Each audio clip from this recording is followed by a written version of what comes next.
Arsenal Football Club have just completed the signing of a club record fee of 105 million for Declan Rice. This comes on top of Kai Havertz for 70 million. Good luck to you. And apparently making him the highest paid player at the club. This is weird.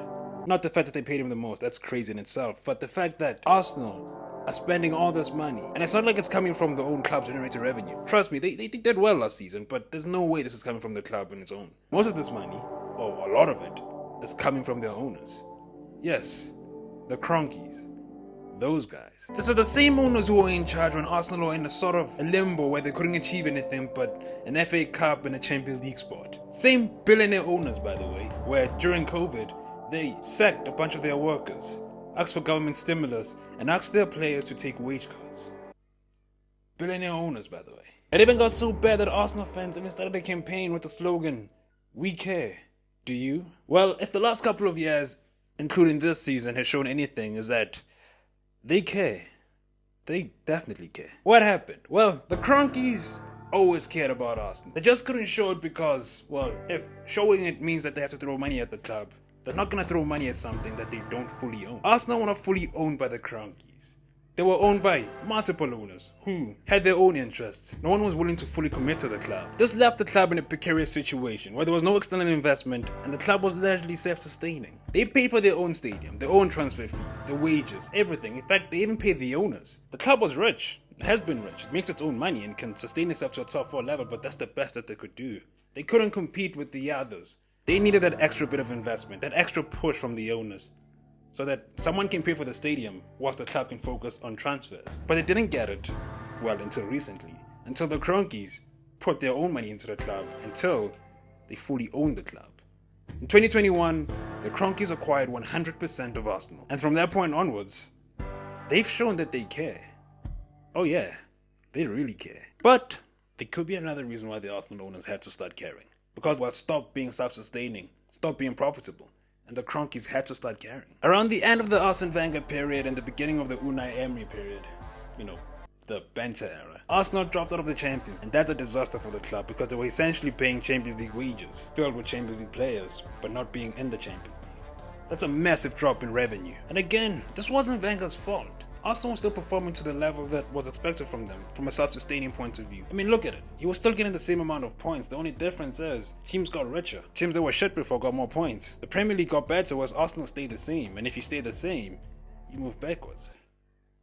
Yeah, that was cringe. This meant that Arsenal ended up outside the Champions League. They weren't making enough money to pay for all those wages. And they had to tap into their reserves. And they definitely still needed owner investment to keep the club at that top 4 level. The kroenkes had to start caring, or else Arsenal were going to make less money, which means less profits for them. It's a win-win situation for fans, essentially. The club became so shit that the kroenkes had to start giving a shit. So they're going to keep investing until the club ends up back in a situation where they can start making their own money again and be profitable, make enough money to even give to the owners.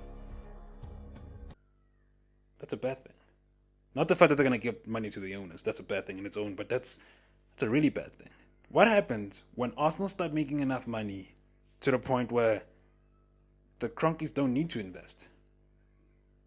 Because let's be real, the only thing the kroenkes care about is money. Who's to say that the kroenkes are only going to invest when Arsenal are out of the Champions League, or are not as profitable as they want them to be?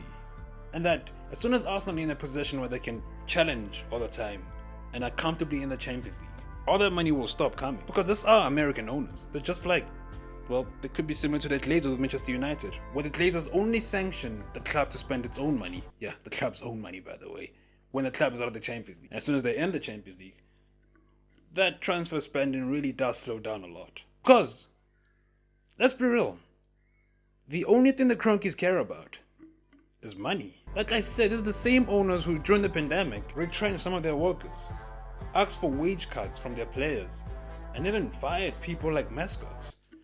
Billionaire owners, by the way. Billionaire.